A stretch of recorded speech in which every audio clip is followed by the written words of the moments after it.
Okay, we're here with MJ today, and we are diving right into all of the questions so that we can figure out everything that she has to offer. And we're so excited because she brought us books and everything today. So, MJ, thank you for coming today. It's a privilege to be here. So Aw, thank you both. We're so Thank happy. you. So this was your first time being at Mink, right? This is Mink Studios that we're at today. It is. It's the very first time. And it's unbelievable. This space, first, it's so much fun. And then it's also huge. I didn't expect it to be this big. Right? I mean, when you first walk in here, there's like so much to see, your eyes don't know where to go. Yes, you want to stop and just take a look at everything.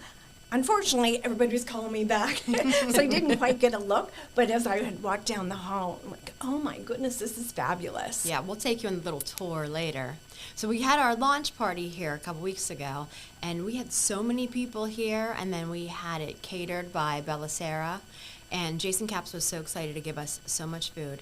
And I gotta tell you, I had meatballs for like 4 days after the launch. It was so good, but we had so many people, and they were just loving it. Pictures everywhere, selfies, and the whole hallway, you can do selfies the whole way down, and everyone took advantage of it, for sure. Which is amazing. And I was so sad to have missed it, but I was out of town on a speaking event.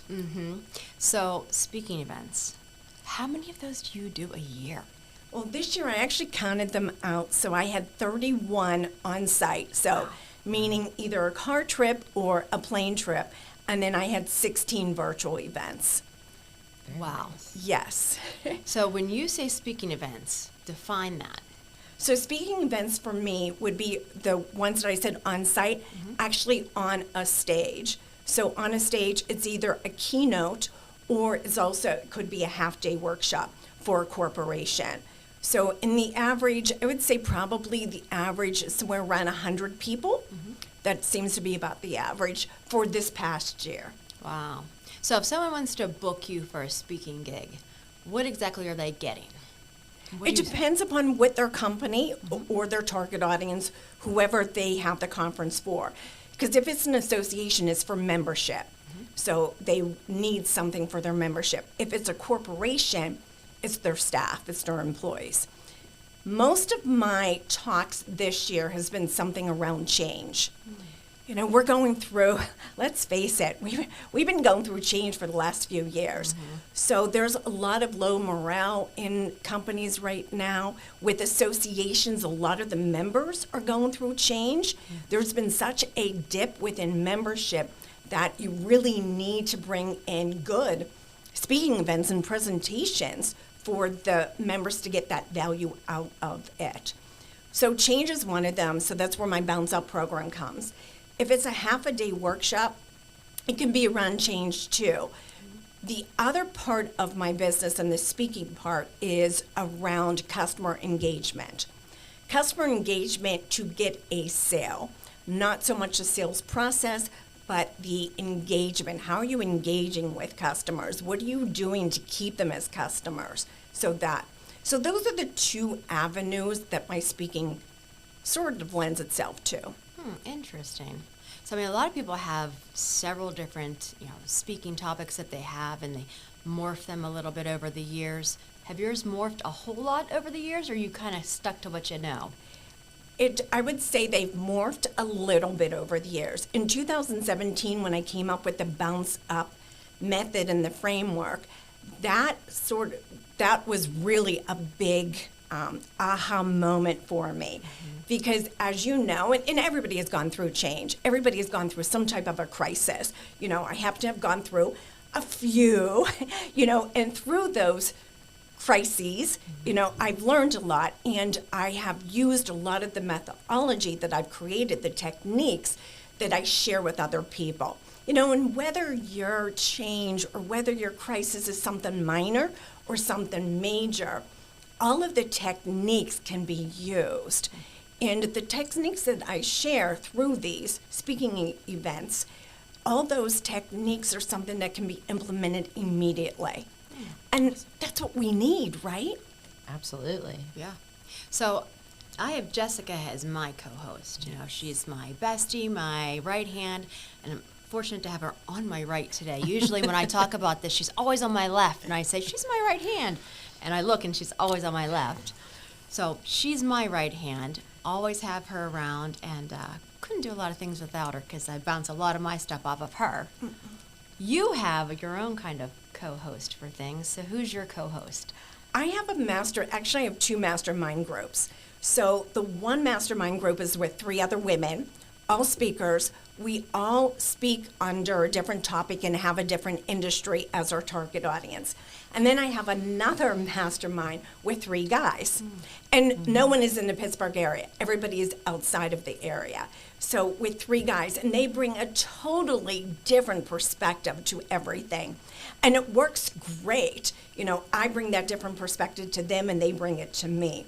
So those are the people that I bounce whatever I need to off of. So, even though they're not close to me like Jess is to you, with technology, you know, hop on a Zoom call, they're right there. And then, of course, your favorite co-host would be Henry, right? Henry, yes. And darn, I should have brought Henry with me today. So for those who aren't familiar with Henry, Henry is my inflatable punching bag. So when he goes, he's on stage with me a lot. So in Henry actually is the analogy I use between bouncing back and bouncing up. So what's the difference between the two of those for people that don't maybe not know? Okay, so think about this, you know, those inflatable punching bags, you probably had one as a kid or knew someone who had one. And when you punch it, what happens? Bounces back. It bounces back. So it doesn't move. Well, it might slide a little bit depending upon how hard you hit it. You know, I was on stage once and I had a woman come up and she kicked Henry. Oh. She did like some type of karate kick and he did slide down the stage. But that bounced back. So when we have a situation, a problem, a challenge, or a crisis, when we think about Henry, we're bouncing back. We're allowing that situation to control us instead of us controlling the situation. So, and with Henry, he doesn't grow, he doesn't learn, he doesn't have a takeaway at all because we, in punching him, are controlling everything. Now, to bounce up, think of this. Have you ever played basketball before? Yes. Okay. So, if you've ever gotten a rebound, and you might have, Jessica, you're a little bit taller than I am. You have a better chance of getting a rebound than I do. She's taller than most. So that would be an advantage. Yeah. So imagine this, Jess. You get that rebound. You now have control of what? You have a control of the entire game. You do. The game, the ball, the next play, the floor. So when we think about bouncing up, because in order to get that rebound, you have to bounce up. Now you take control of the situation rather than allowing the situation to control you. That's the difference between bounce back and bounce up. I love that. Right? I love that. And it's easy to visualize, right? Absolutely. Totally. So I always say, when you have a problem, and you start thinking, because let's face it, when a problem happens, there's a lot of stuff that happens in our head. If we stop and think, is this thought a bounce back or is this thought a bounce up? Now we make a choice and we can take action on that choice. And think about it. Do you want to say, so I've asked yourself those 2 questions. Is this a bounce back? Is this a bounce up? Do you really want to say, ooh, it's a bounce back? No. No, you want to progress forward. Always. Right. So we want to take control of what we can control. So then that takes us to the next step, which is some action. I think she knows us pretty well. Yeah. I mean, any kind of issue that we have, I think both of us, we're in our heads constantly. We're having that argument with somebody, but we have how many different outcomes for it, right? And then it's, I don't know about you guys, but for me, I fight with people in the shower. I get in the shower, and it's that same conversation, and I'm thinking to myself, oh, I should have said this, or I should have did this, or, oh, next time they say this, I'm going to say this, or do this differently. Constantly, that's what I'm doing, so I need to start bouncing more in the shower. That's what she's saying. Bounce in that shower. Bouncing up, yes. But that's, Kelly, that's natural. Our brains are actually wired, brain science. Our brains are wired to go to the negative first rather than to the positive. And that's research from the University of Michigan. So it's typical. It's just reframing what we're thinking and saying. And Susan David, she's a Harvard professor, and she's also a mental agility expert. She says that our thoughts, our words, and our stories determine how we live and how we lead. So next time those thoughts are going, and if they're not going in the bouncing up direction, just stop. So don't jump to conclusions. And don't go to worst case scenario, is what you're saying. Exactly. Bingo. Got Just it. call MJ. Yes. Yes, definitely. Co-MJ. After the shower. After. You thought we have to get a phone and put it in the shower. One of the I two. mean, watch. It's been done. It's been done. Okay, I think you two do some conversations in the shower. Okay. Very fast story. She's taken a shower before and her watch called me. I couldn't hear anything except for muffles. And I'm saying to her, Jess, are you okay? Have you fallen? Are you all right? Is something going on? And I'm not hearing anything except for her voice muffled. I was like terrified that something had happened or she was hurt and she was trying to get my attention. And I said, listen, if I don't hear from you like in the next 60 seconds, I'm heading to your house. Well, the whole time she's in the shower, and I mean, it might have been my singing that sounded like screaming. I'm not really sure. But when I got out of the shower, all I heard was like the keypad, like, meh, meh, and she was just hitting different buttons, and I hear trying to get her attention because it was loud. And I'm like, what is this sound? Like, where is it coming from? And she's like, I'm like, why are you on my phone? She's like, you called me. Yeah, it's happened. That would have been terrifying. It though, was, yes. to think maybe she was being attacked. Yeah, Yep. yeah, that happened. The first time she's done that to me. It wasn't the first time I got hit as her emergency contact either when she dropped her phone. I don't know why things happen to us in the bathroom. I don't know, but it's very, very odd. It's very odd. All right. There must be something behind that. We're close. We're not that close, Yeah, for the record. Not that close. Yeah. Well, that's really interesting, though. I mean, I have to really think about that next time there's some sort of a question that I have in my head about a situation or, you know, a conversation. And I think over the years I've gotten better about letting things go. Sure. But I think that is what I do, is have that conversation with someone else, but they're not there. If that makes any sense. It does. And getting through it without having an argument with someone. You know, you kind of, I mean, I win most of the arguments, I guess, because they're not there, but. And that's a good thing. But at least I'm bouncing. Yeah, You are Bouncing up. bouncing. Yes. Bouncing up. The other, here's a technique, I call it the traffic light approach. So whenever you have, if you're going spiraling downward, you know, stop. Just stop immediately. Think of the red light. You know, you stop immediately. So, and then the yellow light. So I have to ask, what do you two do when you hit a yellow light? Oh, no, yellow means go go. faster. It means go.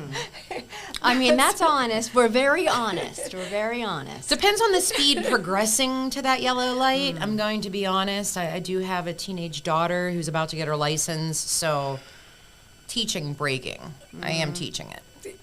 And most people will, you know, I'm kind of thinking about go, and it's like stop, go, stop, go. So what most people do say, go. And whenever I'm speaking to a group, I'll say, is there anybody here who actually stops? And whoever does will raise their hand, and I say, thank you. You're keeping the rest of us safe. I think that makes accidents happen. When people stop, At a yellow light? well, if they slam on the brakes. Again, I'm teaching how to brake effectively. Yes, with a teenager, you have to. Yes. So the yellow, the way that I look at it, is evaluate the situation. Evaluate the situation. Also evaluate your energy. Is it worth you spending the energy on whatever that is going on inside your head? Because if it isn't worth the energy, just drop it. I love that. I was just going to say brilliant. That's I brilliant. love that. So just let it go. You know, and some days we have more energy than others.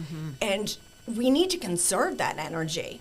on those days that we don't have a lot. So, or some days, if you're doing, 3 podcast interviews, you need your energy. Right. So you need to get rid of anything else that will zap it. For sure. I love the people that kind of refill your mug, instead of draining it. You have to have those people in your life too. You do. Jim Rohn had a great quote, "We are the average of the 5 people we spend the most time with." So I have one section in my Bounce Up framework where I talk about your network. Networking is networking and making that engagement, making those relationships stronger. But it's also having 5 key people in your life, building that village, because they do fill your cup. Yeah, absolutely. I want to surround myself with eagles, not turkeys. Yes, Absolutely. yes. Soar. Yes. Amen. Amen to that. I agree. All right, so we were talking about pets earlier today.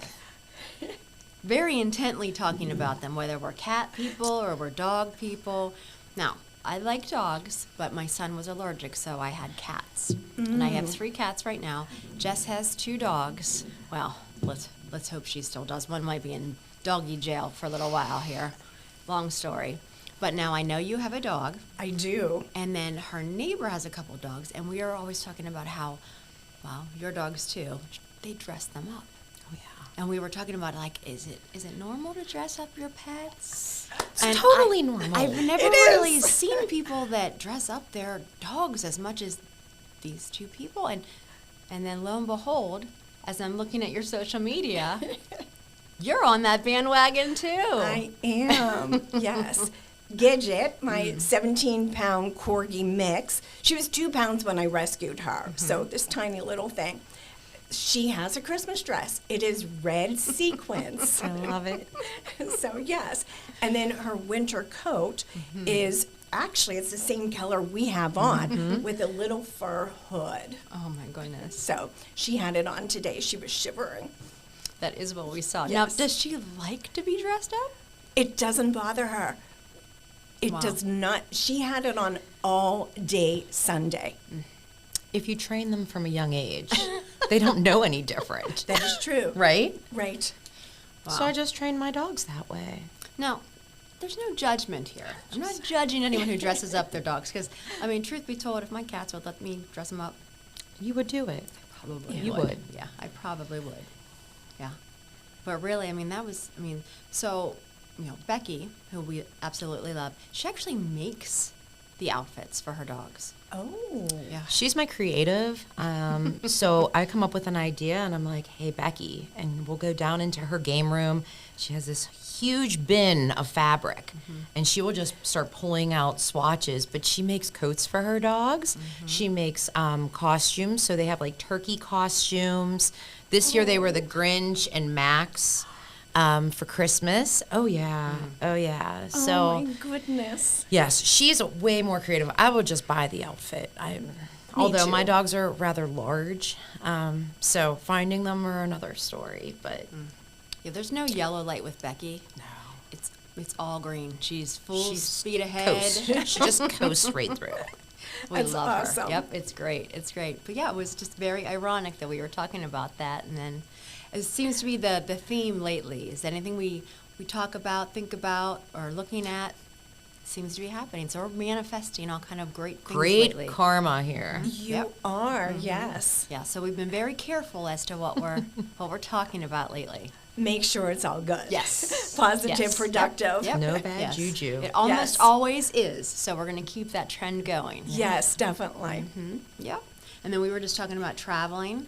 So tell us, what kind of travel have you been doing lately? Oh my goodness. Besides work. Yes. Because October was actually crazy. Poor Gidget, she was at doggy camp more than she was in her own home. That's how many speaking engagements I had in October. So I came home from my very last speaking event, and I had 3 days to get ready for Ireland. It was fabulous, fabulous. And this trip was canceled twice before. Oh, no. In 2020, because everyone knows what happened in 2020. And then in October of 2022, I was supposed to go, and then I ended up with a diagnosis, so that was canceled. But I went this year, and it was fabulous. What was the best part of Ireland? Oh my goodness. So first, because we had sun the whole entire time we were there, and everyone kept saying to me, just it rains, take a raincoat, take an umbrella. We had sun the entire time. Wow. We stayed most of the time in Dublin, and then we did 2 coastal trips. The people are so sweet.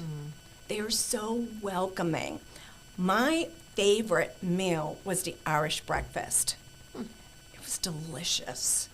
Absolutely delicious. Was jam involved?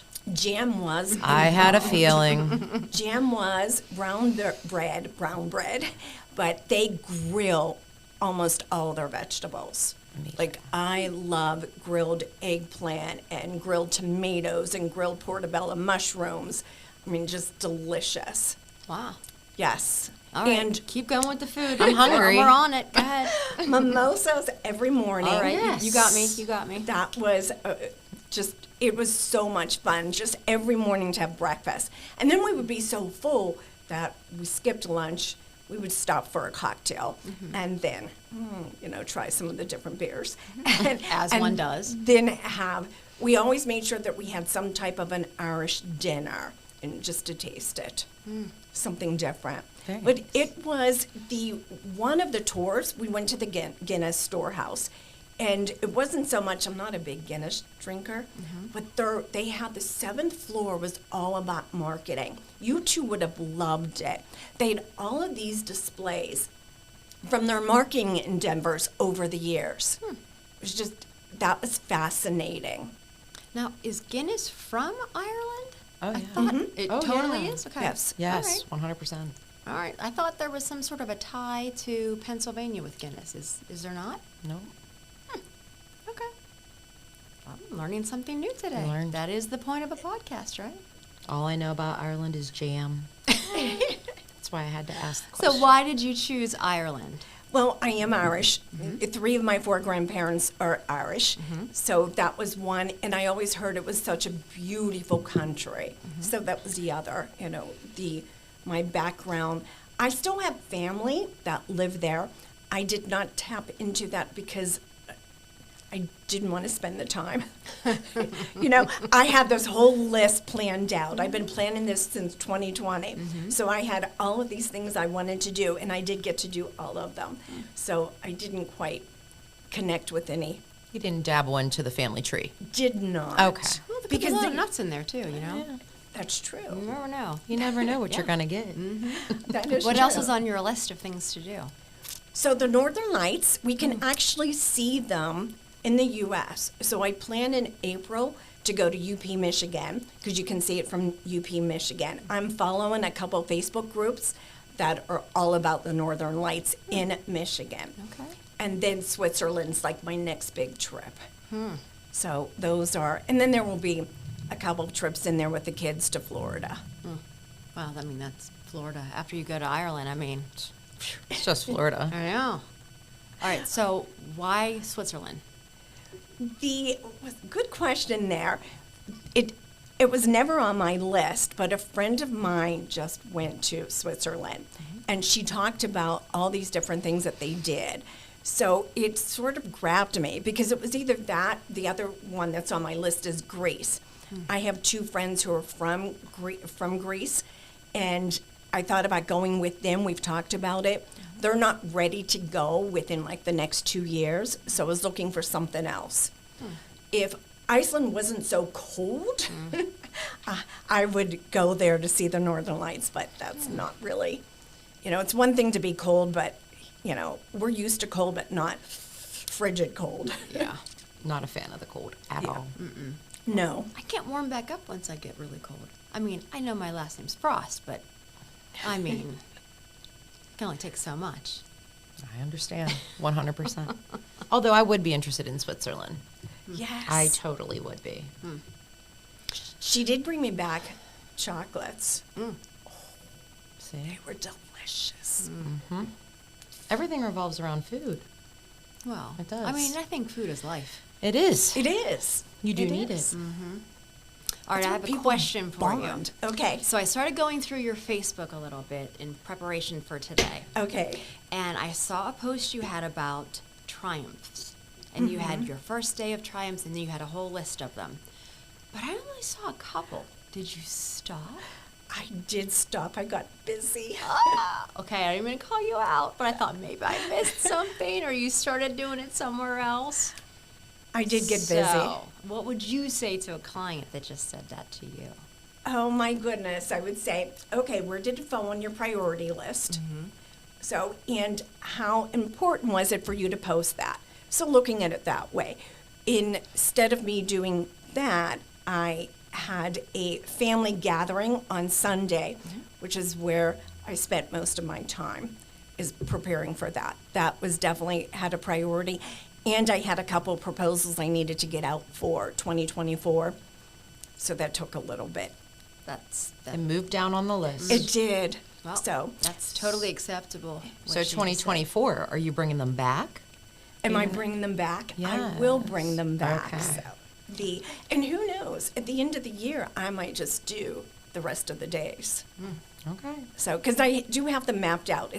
They're not actually made. The social post isn't made, but I know the triumphs. Excellent. I thought that was figured out. such a great post. Oh, thank I you. did. I was reading through, and I just thought almost everything she had on there. I was like, "Oh, this is great. Oh, this is great. That's a cute dog. Oh, this is great.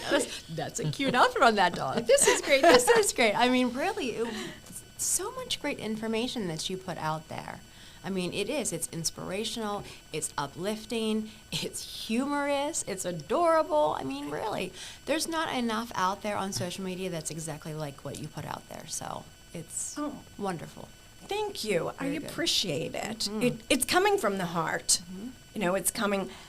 I look at it this way. I've been through a number of crises, so if I can help someone else, and even though we might not realize who we are helping or how many people we are helping. I went Sunday night, this is after the family party and after a basketball game. I went to a 60th birthday party for a dear friend, and someone that I saw there I haven't seen in a couple of years, and she came over to me and she said, "MJ, I want you to know you're my hero." Oh, I was like, oh my goodness, like, just, it makes you stop. And she said, "I can't believe everything you're doing, knowing everything you've gone through." I was like, she's like, "You just give me inspiration." So we don't know. now does that make you want to take it up a level, or does that make you really reflect back on what you've been doing and want to just continue on the path? I will continue on the path. I will look at how else I can help, but I never want my post to be about me. Look what I can do. You know, like, I don't want it to be showy. You know, it is really about, or I don't want it to be a downer. You know, I don't, for me, it is not something I want to do. I don't want to get on Facebook or any other social media platform and whine. It isn't going to help you or me. However, if I can get on there and I can say, you know, this is what I came through and you can do it too, then that is what I want to continue to do. And then take it up the next level. How else can I help someone? I love it. Well, I think resilient, I can't even say the word. Resilience. Thank you. See, I can't talk. It's fine. It's just a podcast, right? But showing your triumphs against everything and the adversity in your life, right? It is inspirational to others, and you just never know who you might be touching. Right. So I urge you and I implore you to continue to share. Oh, thank you. I do. You'll get me emotional. Thank you. I mean, it was, when she said that to me, I'm like, my eyes are tearing up and like, oh my goodness. You know, she's a professor at a very large university, and I'm thinking, wow, you know, I'm able to inspire her. Well, you inspire a lot of people, Oh, whether you realize that or not. And I think most people don't. And obviously, you're one of those people that doesn't realize how many people that you touch, inspire. You're so authentic, and you're not braggadocious, which is Thank such you. a beautiful thing. Because so many people sometimes go down that path, and it gets a little wonky when it comes to that. But you're not like that, and that's I think why people are so attracted to you. thank you. I truly, truly, generally appreciate that, because that is me. That's coming from the heart, is to show someone, yes, you can do it. I mean, that's how I started my business. I don't know if you're familiar with that story.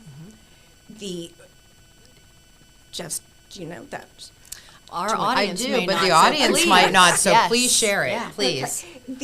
So I had worked for a custom builder and I was in the top 5, selling 90 homes a year, and my quota was 36, so I was selling 3 times what it was. I was going to Al-Anon meetings at the time. I had left a very unhealthy relationship because of abuse, and went to Al-Anon because he still does, an alcohol addiction.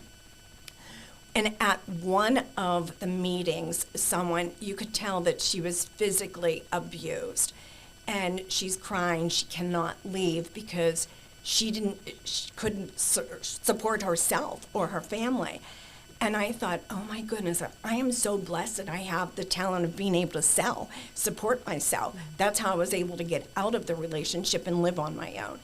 And it haunted me, just haunted me for so long. I'm talking like weeks. And then I thought, well, what if I can teach her and anyone else how to sell, or at least a foundation? Then they'd be able to get some type of a job that they could get more experience in and maybe move out of that situation. So I did. I put together a workshop. I taught her and a few other people. It was in a church in the same place where we had the meetings. And from there, I thought, is this something I should be doing? Who am I helping staying with the builder? But what can I do if I start this business? I can help so many more people, and it evolved. That's what I started my business with sales training, and then it has evolved. So, and I like the customer engagement part of the sales process more than anything. And I think that's what made me successful. I mean, I would have clients for 2 years before they would buy a house, but I kept in touch with them. It was that, It's the and knowing retention. them, yes, Yeah. making those relationships, knowing their kids, knowing what sports they played, knowing what candy they liked, which is the fun part of it. Yep, it's all relationship building. Yes, it is. And you never know where your career is going to take you or why it's going to take you where it is. No, that's or how. 100% true. Yeah. We keep having the don't. same conversation. For a reason. I don't know. Yeah. Well, it's been great to have you on the podcast today. We're so fortunate to have these wonderful conversations. I think you're going to really teach our audience a lot about everything that you just were talking about. Thank you for bringing me your book. I've been wanting to read it, Great. so I'm so excited to have that. We like to end our podcast with a little frostbite. Okay. So we have some questions here. I'm going to just randomly choose one. Okay, so before we go, can you leave us with a frostbite? Let's see. All right, that sharp, defining moment when you realized the potential of your ideas and decided to take the leap. When was that? The actual leap.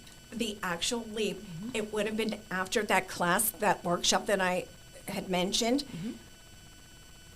They were so appreciative of what they learned. And for me, it was a moment that, is this my purpose? Like, it was so fulfilling to me that I thought, I can do this. And I waited. I wanted to, it was only about 2-week time difference. I wanted to actually leave before my next birthday. So I there was a meeting that was set up, and the meeting was crazy. It was with 3 people within the company. It was with the district manager, the GM, and the district sales manager. And at that time, I was selling 5 houses instead of 9 houses. And they wanted to know what they could do to get me back to selling 9 houses a month. And I looked at them and I said, I'm done. I'm done. And the district manager pointed his finger at me and said, you will regret this. Wow. And I said, that's your perspective. And I walked into the office, my office. I started closing things down. The GM came in. There was like tears in his eyes. He's like, I can't believe you're doing this. You're my rock star. What are you doing? And I said, it's time for me to do something else. Oh my And then I goodness. went home and cried. But was it a good cry or a bad cry? It was a good cry. Of it was course. like, oh my goodness. You know, but it's one of those things I believed in myself. There was purpose with it. And I knew that I could do it. And it comes down to being unstoppable in our beliefs, having faith in ourselves. So that was my defining moment. That is some massive courage. It was, I left a lot of commissions on the table. Well, thank you for sharing that. I think a lot of people need to hear stories like that on how to take that leap and how to just believe in yourself and be able to do it no matter what. So thank you for sharing that and being here today. We really appreciate it. We so admire you, and you know. And likewise, admire both of you. And thank you for having me. This has been so delightful. Oh, thank you. I'm sure we'll have you back someday, and we're going to hear even more stories about travel and dog outfits and even more. So thank And you. Henry. Yes, absolutely. He Next will time be Henry here. has to come. He has to make has a to guest come. appearance. Yes, he Yes. will be here. All right, thank you guys. And thank you guys for watching. We will see you next time.